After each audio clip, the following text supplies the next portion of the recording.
يدبر الأمر من السماء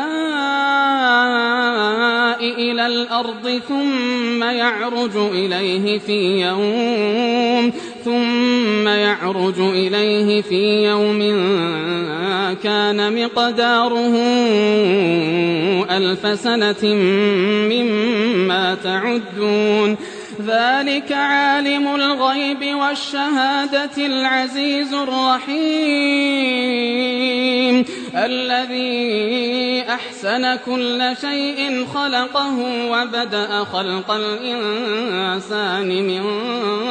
طين ثم جعل نسله من سلالة من ماء